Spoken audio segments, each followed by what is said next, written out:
you go and you work as a professional. And I think anything you do, but especially law enforcement, because guys like me, I had such an ego. I was such a type A guy. I wanted to go get the bad guys. When I was on patrol, I'm chasing everybody. When I'm in narcotics, I'm going to get the big bust. I'm going to do these things. I'm going to make it to homicide. I make it to homicide and then go. And I thought I'd walk in there with my tights and my cape and be able to save the world. And the realization that you come to is people just die. Sometimes there's no explanation. And the explanation is I'm not smart enough or that connected with, again, whatever your higher power is. I'm not that connected with them where they're going to explain it to me. Sometimes it just is what it is. You can't fix it. You can't do anything about it. You just have to deal with it. Well, dealing with the fact that I couldn't fix it and I just had to deal with it was a killer for me.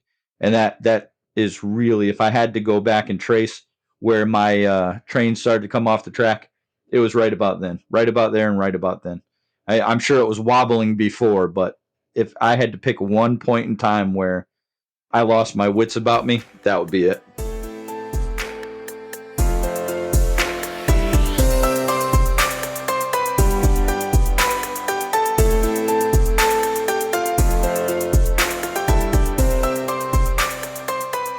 This is the Silver Linings Handbook podcast. I'm Jason Blair. That's Kevin Joseph Grogan, a former Savannah Chatham Metropolitan Police Department homicide detective who has a reputation as a straight shooter, who cares passionately about public safety and the people in the mostly poor, minority, and dangerous neighborhoods that for 12 years he was sworn to protect. Kevin has traded his badge and gun in for a pen and is now the author of 2 books, the 2018 book, Black Sheep, White Cop, and the 2022 book, Ruffian. This is our second of 2 episodes with Kevin. If you've not had a chance to hear the first one, I recommend you go back and listen. In our first episode, we discussed the difficult job of being a homicide detective, the impact of being one of those soldiers who is sent to fight America's long war in Afghanistan and Iraq, what Kevin views as strong leadership, and the state of law enforcement from the perspective of those who patrol our streets. At a time when concerns about violent crime continue and the nation grips with the challenges in the wake of the death of Black men like George Floyd, so much of the commentary and conversation is driven by politicians, activists, and others far from places like Brownsville, New York, the row houses of West Baltimore, or the streets of Savannah. That debate swings between law enforcement not doing enough about violent crime to campaigns to defund the police. Not much of that conversation, however, is coming from or between law enforcement and the people they serve most. The challenges of policing, being protected, and being policed rarely go into the details of how officers are trained, how politicians talk out of one side of their mouth about reducing police violence, but then institute programs to reduce crime that are likely to do the opposite.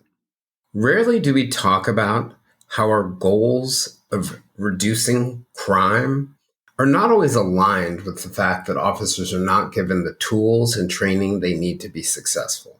In many ways, Kevin sees the challenges related to crime and law enforcement today as failures of leadership. Kevin spent more than 10 years as a detective in Savannah, worked as a police officer, and served as a sergeant in the U.S. Army, where he served in Iraq and Kosovo. He graduated from Westfield State University in Westfield, Massachusetts, where he earned a bachelor's degree in criminal justice. Today, we're going to discuss the type of people who go into law enforcement, the price they pay, not just physically, but mentally and emotionally, the stigma that prevents so many of those officers from getting the treatment they need, and the anxiety and its impact on their performance in the field. We're also going to talk about what we can learn from the past few years to help us find a better way to police and be policed. And at the time when so much attention is focused on the criminal justice system, how we might be missing the mark when it comes to traumas on both sides of the equation that have left both the police and the communities that they're supposed to serve unmoored and untethered from their collective sense of meaning. We're going to look at the toll that being a police officer took on Kevin's personal life and the reason why he's taken to writing, both as a form of therapy and as a way to promote a better way of policing.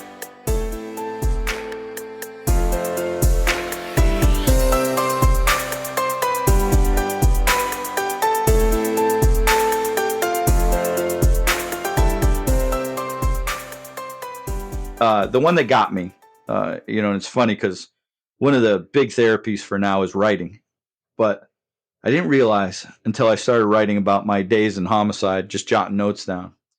There was an infant death. They used to call it SIDS. I don't know what they call it now.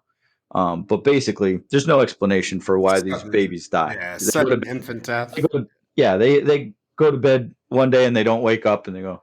So I go to this house and it's I think they were Korean, but I walk into the nursery, okay, and they're twin babies. Both went to bed and only one woke up. Oh, And I sit there and I walk into this nursery and it's immaculate. Absolutely immaculate. Nothing out of place except for the regular stuff, like a kid toy that's being played with. It's in the right spot. So there's nothing suspicious at all about it. And then I'm talking to the parents who yesterday had two beautiful babies. Today they only have one. And talking to that and asking them the questions of, well, is there any possibility that they had a blanket? Is there any way they got caught between the mattress and any number of ways? I'm trying to flip it any way I can to find out. And of course, you're asking the parents to explain how their baby's dead. And I did it as gently as I possibly could, but it doesn't change the fact you're trying to figure out whether they're responsible for it or not. You know it, they know it. There you go. But this is an awful thing, but apparently it's kind of common. I've been to 100 autopsies, and at the end of those autopsies, I'm always really, really hungry, which is a really strange phenomenon. But I've talked to a bunch of other people that work homicide, and they're like, "Yeah, man," he's like, "It's crazy." I don't understand that. This one, I went to this little baby's, so wasn't even 6 months old, and I go to the baby's autopsy. And, if you autopsied me, you're going to see all the fat. You're going to see some scars. You're going to see some, broken bones from childhood or whatever. You're going to see evidence of those things. When I watched this autopsy, it was like opening up a biology book. Everything was perfect. Almost like it wasn't real. It was almost like it was drawn or but it just gave me an appreciation for what a masterful engineering, whatever your higher power did to make us. I mean, unbelievably extraordinary. And I remember looking at that, and I remember walking out of the medical examiner's office, and I wasn't hungry at all. I was devastated, absolutely devastated. And I went back to work, working my cases, whatever the shooting, whatever the murder was, whatever my partners were going with. And I remember there was an assistant district attorney who was in charge of, child everything. And she would call me. She'd say, "Hey, I really need to report on this." Yep. I got it. I'll get it to you. I'm buried. I'm real covered up right now, but I'll get it to you. Another month later or another week later would pass. "Hey, I need that report." Yep. I get it. And I think I fully intended to really get her the report. But you just couldn't. I didn't know it then. Yeah, I didn't know it then, but I know it now. I couldn't bring myself to write that report or close it or whatever. I couldn't even touch the file. I had that thing I had it so buried with all my other paperwork because I did not want to deal with it. I never wanted to think about it again. It crushed me on a level because the thing is, you go and you work as a professional, and I think anything you do, but especially law enforcement, because guys like me, I had such an ego. I was such a type A guy. I wanted to go get the bad guys. When I was on patrol, I'm chasing everybody. When I'm in narcotics, I'm going to get the big bust. I'm going to do these things. I'm going to make it to homicide. I make it to homicide, and then go. And I thought, I'd walk in there with my tights and my cape and be able to save the world. And the realization that you come to is people just die. Sometimes there's no explanation, and the explanation is I'm not smart enough, or that connected with, again, whatever your higher power is. I'm not that connected with them where they're going to explain it to me. Sometimes it just is what it is. You can't fix it. You can't do anything about it. You just have to deal with it. Well, dealing with the fact that I couldn't fix it and I just had to deal with it was a killer for me. And that is really, if I had to go back and trace where my train started to come off the track, it was right about then, right about there, and right about then. I'm sure it was wobbling before, but if I had to pick one point in time where I lost my wits about me, that would be it. Mm. So, what do you mean about your train coming off the tracks? I was a hard drinking. I guess at that point, I was a hard drinking, women chasing moron. I was my own worst enemy, but I had come off of a highly, highly, highly successful task force where we had done some really good police work. It was our local police department in the feds, the ATF. We had done some really good stuff, and then when we wrapped that up, and I was in homicide, you couldn't tell me a thing. I knew everything. I was smarter than anybody I had ever met. I was really pretty pleased with myself, and that type of attitude, it catches up with you. Nobody's as smart as I thought I was, especially not me. So I had developed some really bad habits over those years.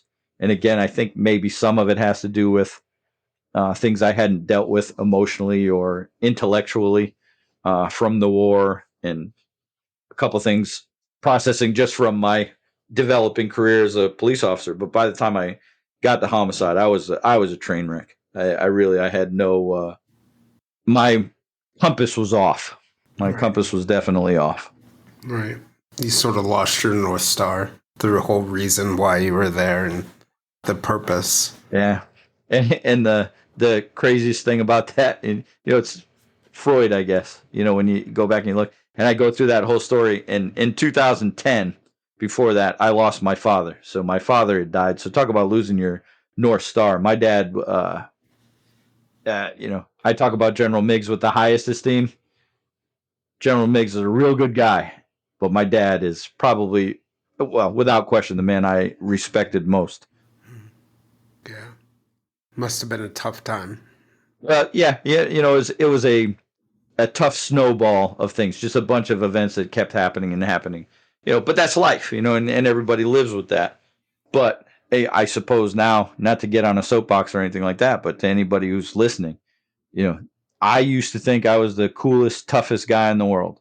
I work with the toughest guys in the world, without question. You know, from military to federal agents, undercover agents, and we all now sit around and we talk about how we all thought we were too cool to get help. We were too tough to get help. We didn't need it. We had it under control. If you feel at all like you don't have it under control, talk to somebody. Find somebody, because there's plenty of people to listen. I'll listen. There's so many avenues out there that you can get it dealt with. There's no shame in it whatsoever. I understand the professional stigmas, but there's absolutely no shame in getting help. Just because situations, like, not unlike the one I was just describing, if they quote unquote break you, that's all right, man. It's natural. It's something. There is no shame in getting help. And all of my social media outlets, my name is Kevin Grogan. I'm on Facebook, Instagram. If you look up any of my books, you go there. I'm an easy guy to find. And if there's anything I can do to help anybody that needs help to avoid the mistakes I made, I'm always make myself available for those things. Yeah, I can relate to that. That's one of the things that I say to folks. I don't like talking about my past, but if you're somebody who thinks you might be walking near my shoes, my door will always be open to you. But you hit on I think a very important issue. So many times the people who face trauma as a part of their jobs, EMTs, police officers, special operations soldiers, or just soldiers in general, they so fear going to get mental health help. And I know some of that might be pride, right? We have to be tough. We have to be strong enough. We see these other people around us, and it doesn't seem like it's affecting them. Little do we know. But, or we're afraid that if the job finds out, they're going to take away my badge, my gun, my clearance. And I know some of those ideas are somewhat outdated, but, I don't know. My old job is my passion. It was my purpose, but it wasn't more important than my life. And taking care of the mental health things are what preserved my life. And I just wish more people gave that message that you just gave. Well, I tell you this, the big problem is, yeah, a lot of it is pride and ego. You don't want to feel, especially, like I said, very alpha male. I was, having to admit that you're broken in any way is no fun for anybody. But in a law enforcement military career, now you're starting to worry about security clearances and adverse effects to your career and that type of stuff, which are very real concerns. Because the thing is, if you're struggling with these things, do you really need to be in a situation where you might be in a shooting? Do you really need to be in those situations where that kind of judgment comes up? It's a very, very, very difficult thing, and you can go and get evaluated in a lot of places, but it's come a long way. Employee assistant programs. The ATF has a peer group. Some guys that I've talked to for years, Yeah, peer very good support, friends of mine. great resource. Yeah, no, and there's a bunch of that happening now, but 20 years ago that wasn't happening. I don't think. Not that I know of anyway, but it's far more accepted. I did a podcast for a long time with a man that I consider my brother, Lou Velozzi, who's a retired undercover ATF agent, and we talked a lot about the mental health, those stigmas and those things, and how important it is to go. There's no shame in it, and it took me a long time to realize that. I don't like to blabber about oh poor me or anything like that, and I hope nobody ever takes it that way. But everybody goes through something, and I don't care if it's combat, shooting, whatever the experience is. There's trauma is trauma, no matter what it is. And it might be something that I'd go, that's nothing. But to some people, whatever that trauma is, it's the most significant event in their life. And if it's bothering you, well, then talk it out. And if it's no big deal, then good, you'll be through it real quick. If it is a big deal, then there's work you got to put in to try and get through it. And, nobody nobody can do that alone. Think of the animal kingdom and the way it's set up. None of us got here alone. We all got put here, and there were parents around us, and there's family around us, and there you develop social circles and whatever. All those are tools to deal with anything in life. And That's why frankly, you we would have all been eaten by hyenas, owls, and lions if we didn't form teams. And that's what our team, and whether that team is the people you work with or your family or your friends or just all of humanity, that's what the team is. We survive as humans because, and I think trying to put a label on it, because the thing is, it may not be your closest friend, it may not be a family member, could it be may just anyone. be somebody that can relate. So don't put a I try not to Yeah. put a label on it. And obviously, I'm not saying you were doing that. What I'm saying is, for anybody that needs this type of help, don't, if it comes from somebody and you can't exactly figure out why it's that person you relate to, don't worry about it. Who cares? If it helps you, get it out. Yes, sometimes it's a random person you meet in the gym, or it could be anywhere, but I always say when you find your place, you know, Yeah. take the No, opportunity. my mother always quoted her father, who I never had the pleasure of meeting, but his saying was, "I know my own, and my own know me." Believe me, yeah, you will gravitate to people if they're suffering and you're suffering from something. You gravitate to each other. It's a there's something out there in the universe. Don't know what it is. It definitely, I'm not smart enough to explain it, but people find each other for reasons, and that's just something that's not only what I think, but it's been my experience. So, I always encourage people, if it's bothering you, get it off your chest. Do what you can, because no man is an island, no man or a woman or whatever. The thing is, if you need help, there's no shame in getting it. Can I make a pitch for this to be your third book? I'm actually halfway through my third book. I have notes on the fourth book, so we'll make it number Maybe the 5. fifth. I think that's an awesome message that everyone needs to hear. Not just I've always felt we've got to find a better way to take care of the people that we ask to take care of ourselves. But I think that message, and I think that overall problem of stigma or pride or all those different things we were talking about, I think it's a universal challenge that we need to tackle. You mentioned your brother there, and that you guys had worked together as when he was in the ATF. Tell me a little bit about that work in that time period, because I think, at least based on what I've read, that sort of serves as a foundation for a different way of maybe approaching some policing challenges. I could go back a long time and discuss a lot of those things. So specifically, this one guy, Lou, so he opened my eyes to a lot of different types of operations, specifically his expertise. And I do mean expertise. The guy's an absolute expert. Were storefront operations where the government would open up fake shops and run them as businesses, and they would uncover criminality. They'd wind up buying guns and drugs and all kinds of stuff. But I did a bunch of thought that intelligence part work on was that stuff. only in the movies.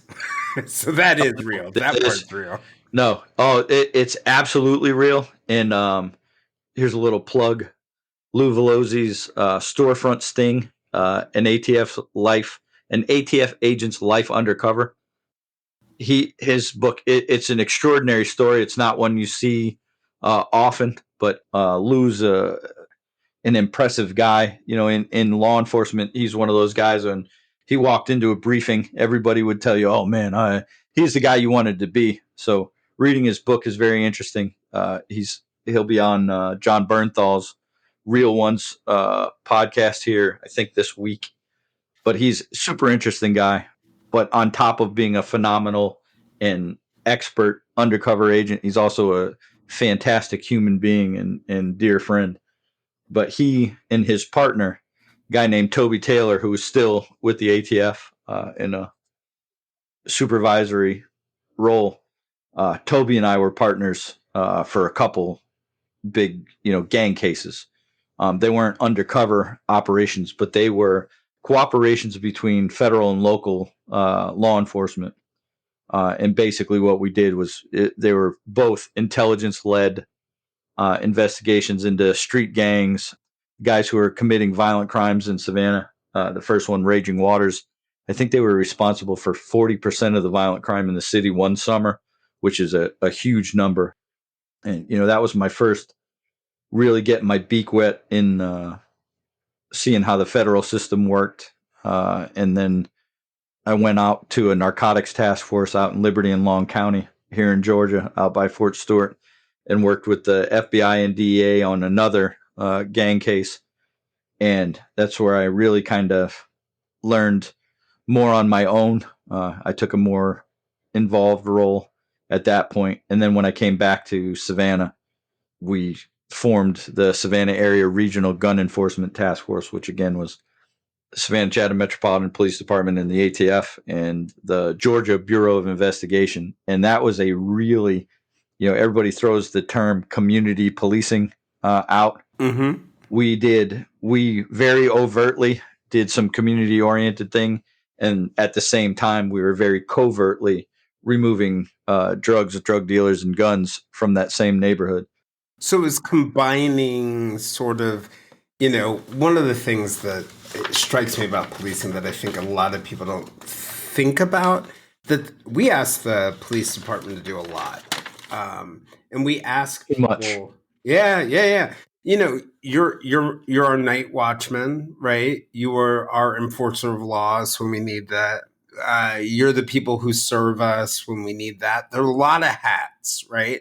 And a lot of subcategories that fit under that. And so the interesting thing about that story that you're telling me, mixing the community policing with the heavy enforcement in the shadows, is it kind of combines some of those models in a smart way. What was different about that approach compared to the way, let's say, a situation like that would normally be handled? I tell you this. So, and I'm obviously no expert, but I do have enough experience in it to say I think in today's day and age, especially with the erosion of that trust that's happened since, I would say it's fair to say Ferguson, Missouri is where it really, really, really started. There are incidents before that, but Ferguson was really like the zenith of, okay, we really have a problem with police. The thing is, from that day forward, you cannot be effective in a crime reduction strategy without doing both very proactive policing, which is not a very popular opinion now, but at the same time, you have to do the community very soft-handed approach in communicating with people. And that sounds like they're two very different things, and they're not.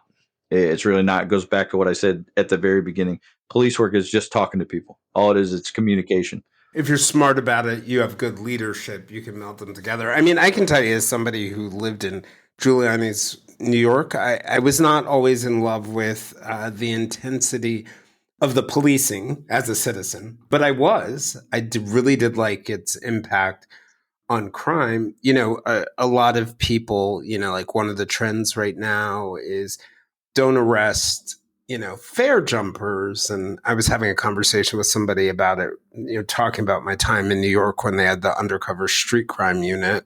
That was a part of a lot of the challenging situations.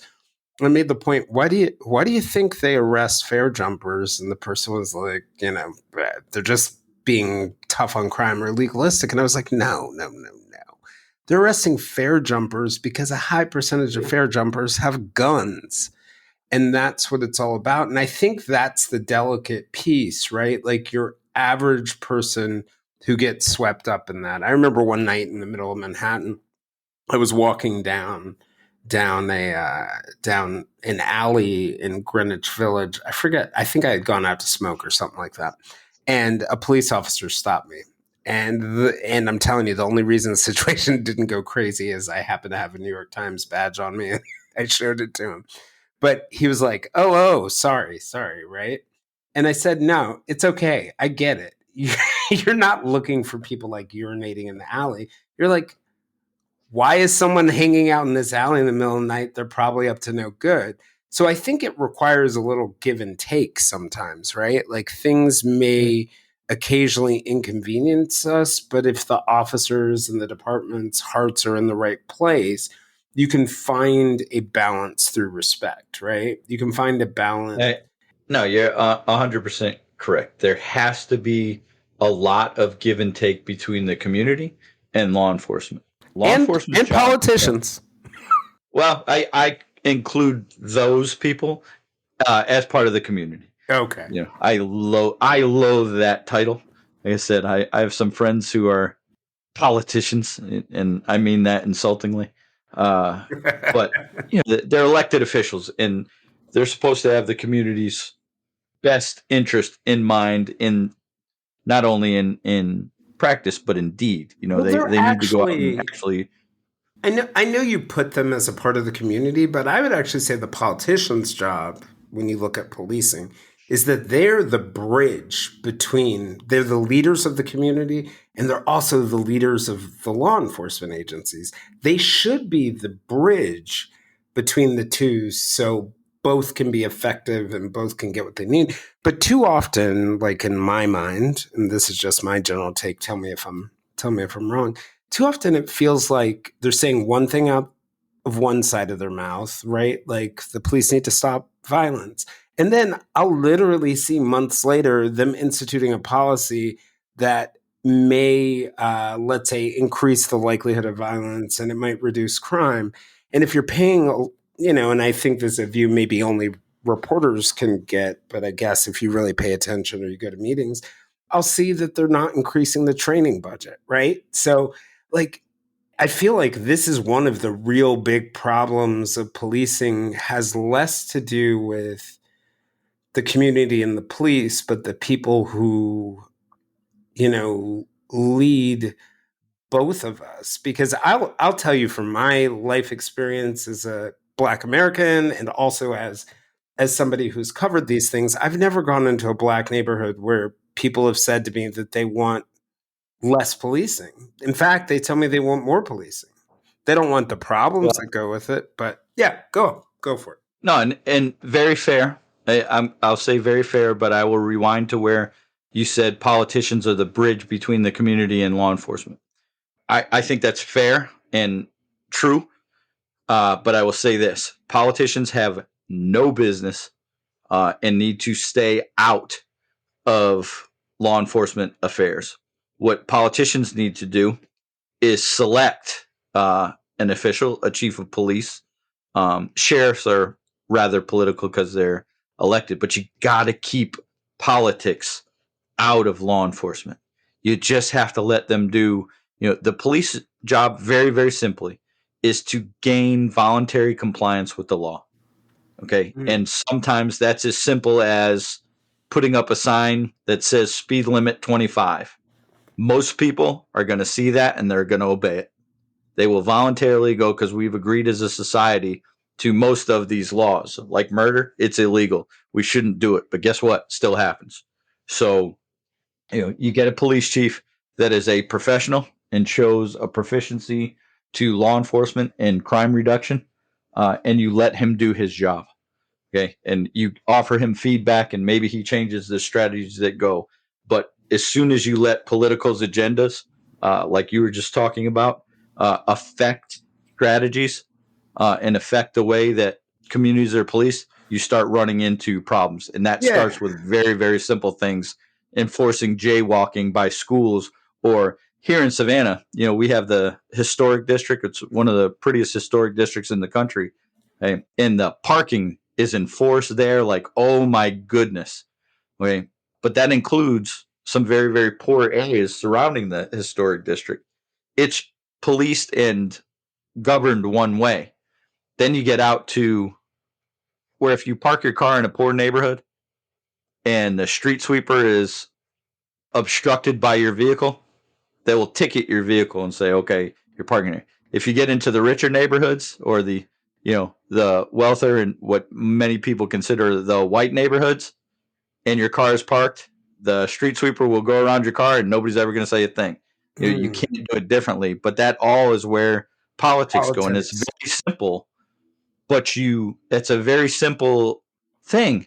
But now start talking about violence, start talking about possession of firearms, start talking about narcotics, start talking about you can't police people differently because of their socioeconomic, racial, religious, sexual preference. You can't police it different. You have to do it same across the board. And as soon as you interject politics into that, it doesn't happen the same across the board. Yeah. And obviously, that's a very we are the world thing because it doesn't happen anyway. Anytime you have people, you get those influences. However, you have to keep it theoretically the same way as best you can. Can I offer an alternative spin on your point? And I do agree with you. Politicians should stop possibly worrying so much about getting elected and worry more about being good leaders. And if they could keep those boundaries, yeah. Amen. And actually represent the community that elected you. But and I digress. I could go off on politicians all day long. You actually made me think about a case where sort of politics got in the mess or mix and in training and all sorts of different things. Do you remember I think it was in 2020, the Rayshard Brooks case in Atlanta? In Atlanta? Yeah, it's absolutely. A 27-year-old African-American. He was fatally shot in a parking lot. I think he had been in his car by it was by an Atlanta police department officer. And often, I mean, afterwards, I think Erica Shields, who I'm a fan of hers, she was the police chief. She got forced out, and she had done a lot of work to improve policing. And, you know, first time I read the first story on it, I was like, why did this happen? But a couple days in, I was like, this is a way more complicated story. What are your thoughts on that case? Well, I'll preface it by saying this: I wasn't there, but I'm familiar with it. I've read the case. I've looked into a lot of things. It was a DUI stop, I believe, at a Taco Bell. They went and they talked to him. He was under suspicion of DUI, and they had him park his car, which was very, very unique to me because thing is, if you're in an investigative DUI investigation, the last thing you want to do is just from a liability standpoint. If I think you're under the influence, I can't let you drive your car anywhere because if you get in that car and roll a foot and hit something, then the city's liable, which, you get into all the liability. I try not to think, I think less about liability as I think about right and wrong. But that thing got broken down to there was a taser involved. He's running, he's doing all of these things. That goes back to what we talked about earlier. You're in the heat of the moment. You're in all of these things. I remember a time being in we don't have alleys here in Savannah. We have what we call lanes because we're very pretentious. Alleys and lanes obviously being the same thing. But I had a guy, I had him stopped in, he had a crack pipe or a stem in his pants pocket, and I'm patting him down. And I said, "Hey, man, is that what I think it is?" And he's like, "Yeah, yeah, yeah." So I noticed, well, when I put my hand in to remove the contraband, because it's illegal to carry a crack pipe, as I'm going to do that, he put his hand in his pocket with mine. And I'm like, "No, man, I don't need your help. Stop." Well, we started to, I'll say fight, but we started to, he kept trying to get it out of my hand so he could crush it and get rid of the evidence, little piece of glass, no big deal. But he dug it into my palm, and I do not think there was any intent of him to dig it into my palm or hurt me. In his, drugged out mind at the time, he's thinking, I don't want to go to jail. So he's trying to do anything he can to get rid of it. I'm thinking, I'm going to, keep the evidence from being destroyed.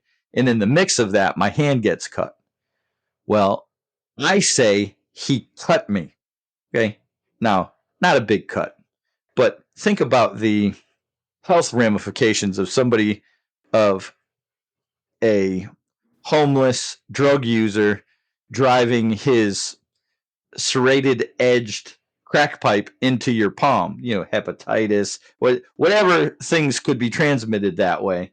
Now I'm bleeding on him and he's, getting whatever I have, I'm getting whatever he has because we've entered into this exchange. But my partner, who's on the other side of the car, hears me say, I'm cut. He doesn't know it's my hand in his pocket over a crack pipe. All he hears is, I'm cut. And he comes to defend me as if I had been stabbed with a knife.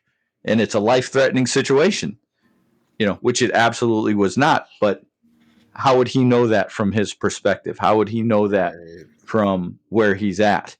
And it goes to show you words mean something, but I didn't have the time at that point to look at my partner, make eye contact with him, and say, hello, partner. I've reached into this young man's pocket, and while he's not trying to hurt me or stab me, I have been cut with the edge of his crack pipe, where he would have come over and said, hey, stop that. And it would have been done easily. All he heard, because, by the way, it hurt. I was like, ow, he cut me. And, it got ugly there for a quick second. But as soon as, the situation ended, all the force stopped too. But now take that to the Brooks case, and you see your partner's taser down. It's been deployed. This guy is struggling with him. Now, is he struggling to get away? Or is he struggling? Who's been tased? Did he take the taser from my partner and tase him? You're there, you're wrestling. There are 1,000 things that could be happening in that situation. And if you're standing on one side of a car and only see half of it, you're not getting all the information. And you're right there in the thick of it, and you're still not getting all the information. So that's how these things happen. And I won't even get into whether I think it was a justified shooting, unjustified shooting, how it went. But those things happen, and they happen so quick, and they get disassembled by media and all of that kind of stuff. And all that information gets put out before a thorough investigation is done. And politics get involved there, where police chiefs feel they have to act right away to keep the citizens from getting upset. People are going to get upset. Yeah, I feel as a citizen of the United States. In that particular case, the chief actually looked at it and said, we need to look into this more. And that's what led, they fired them, they prosecuted them, they did all kinds of stuff. And both officers were reinstated after an investigation was done and complete. All right, so that will tell you, it went up and down, but it was a knee-jerk reaction. They went too quick. You have to wait for the investigation. And just like anybody else in this country, I want to know what happened, but I want to know everything that happened. And it's worth it to me, having experience with investigation. I'll sit and wait the couple months, the year, for it to get sorted out correctly, so it's dealt with appropriately, as opposed to let's act on what we think right now. And that's what happens when politicians get involved. Yeah. And I think, that notion, that being able to understand that story that you gave is such a good one, because you could see how that your natural reaction to being cut and your partner's distance in that moment could have spun into something much, much worse. I was just curious. Yeah. Yeah. I mean, that could have gone horrific had the angle been any different. And I said, I'm cut. What if I went down and all he saw was this guy standing over me? Yep. That could have gone horribly wrong. Yeah. He doesn't know it's just a crack pipe in the palm. It could have been, and it very easily could have been a knife in my rib cage or my sternum, a life-threatening thing. What if? But that's what cops do all day long.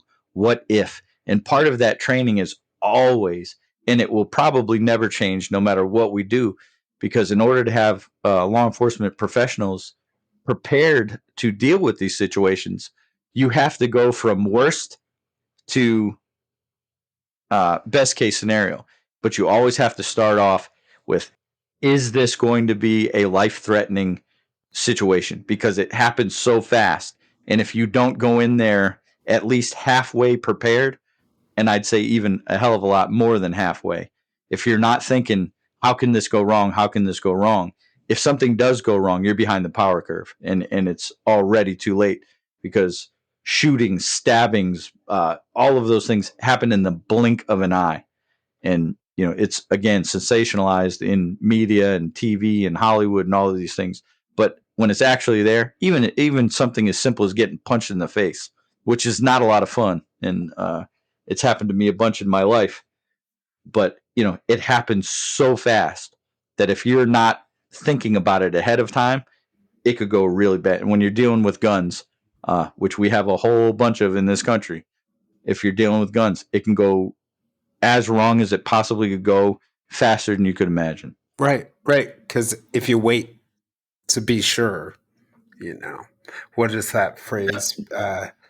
Better to be judged by 9 than to be carried by 6. Judged by 12 and carried by 6. But the problem with that, the biggest problem with that is, you hope that those situations never happen. But the thing I hear a lot is, well, police officers, that's what they signed up for. I don't care what you do for a living. And I can tell you this, having been a law enforcement professional, I did not sign up to get shot. I did not sign up to get shot at. I did not sign up for any of those things that happen. Now, I was entirely aware that those things could happen. But, for the $18 an hour that I was making, I was not lining up to get shot. I've been shot at. It's not the fun experience that you might think it is. And nobody signs up for that. It generally is a violation of the social compact. Yeah, no, and it's just a downright scary thing. But the Yeah. thing is, you have to go and do everything you can to prevent others from being hurt. And you cannot prevent others from being hurt if you don't prevent yourself from being hurt. So you got to be on top of those things. And you go from this is a really bad situation, and then you go down. You de-escalate from the word go. As soon as you let me see your hands, let me see your hands. As soon as that person voluntarily complies and shows you his hands, now the threat levels come down. It's not completely gone away because it can instantly escalate again. But unless you've been in that situation, unless you've trained, which police officers do from the word go, from the beginning of their career, to escalate, de-escalate, then go back to escalate into these situations. Unless you train yourself or are exposed to that mindset, it's very, very difficult to understand, which is why I don't understand. Well, I understand, but I don't agree with people thinking that oh, I know the cop should have done this and that. And I know that because, again, I watched Live PD or whatever the TV shows are. Goes back to your point. We weren't there. I was just wanted to say this has been a really awesome conversation. I really enjoyed talking about these issues because I think they are so important, and I think part of the problem is, you're a police officer, you're a detective, you come talk to the rest of us, that could be your job, that could be blah, blah. We rarely get to hear the voices of those who have been in those positions when we're talking about these issues. But I wanted to, just wrapping up, give you a chance to, if you have any closing thoughts or anything that you want to say, go for it. Yeah, there's a couple things, and again, I want to thank you for the opportunity to talk about these things because they're obviously important to me. The thing is, what people need to realize is the police really are, they're the good guys. They're out there. They go out every day for not a lot of pay because it's not about financial gain. I mean, obviously, you got to make a living, but genuinely the vast majority of police officers are out there to do good, and they get villainized, I think, in these very extreme situations. But like you said, if we look at the details of those extreme situations, if you look at them honestly, when these things pop up, we have to, as a society, with law enforcement, with the community, with everybody, we have to look at it honestly. We got to put down our biases. We have to put down our preconceived notions and look at things what they are. That's the problem with the justice system today. We have everything. We've turned it into such a machine that we're not dealing with people anymore. We're just dealing with numbers. We're pushing it through the system and we're going, and that goes into the jails. It goes into the courthouses. It's out on the street. We have to stop looking at things to try and be so efficient about it. We can. The whole thing about law enforcement and policing is people, and you cannot treat people like machines. You can't treat every situation. No shoplifting case is the same thing. Well, no murder is the same thing either. No narcotics. Oh yeah, it's just a routine. This there's nothing. There's no such thing as routine because your life is very different from mine. My life is no more important than yours. Yours is no more important than mine. And there's nothing casual about it. As soon as you start taking the human out of all of these things, we lose touch with what really matters. And I think that's something you got to remember. The men and women that are out here serving our communities, they're human, right? And they're doing their best, and they're not perfect. And don't forget that. I the best thing I ever saw in my entire life is my buddy Toby Taylor, ATF agent, sitting on the stand, and he was explaining what he had done in a situation. It was a search warrant situation, and he had made I think it was a typographical error or whatever it was. It was minute, but the defense attorney jumped all over it, and he called him on it. He said, "Well, will you admit? So you admit that you're wrong?" And he looked at him and he said, "Absolutely, I admit that I'm wrong." It's like, as far as I know, there's was only one man that walked this earth that was perfect, and I guarantee you, I'm not him. And an old man sitting in the front row of the jury box just simply said, "Amen." And I thought that was perfect. I was like, well, there it is right there. Anybody who's got any questions about that? But the integrity of Toby to admit he had made a mistake, even though a very simple mistake. But the defense attorney can't be mad at him because he's doing his job. He's trying to create anything he can to make sure his client gets the defense, which is entitled to him as a United States citizen. And the relation to the juror, I was just like, that's about perfect right there. This is Jayson Blair, and this is the Silver Linings Handbook podcast. We'll see you next week.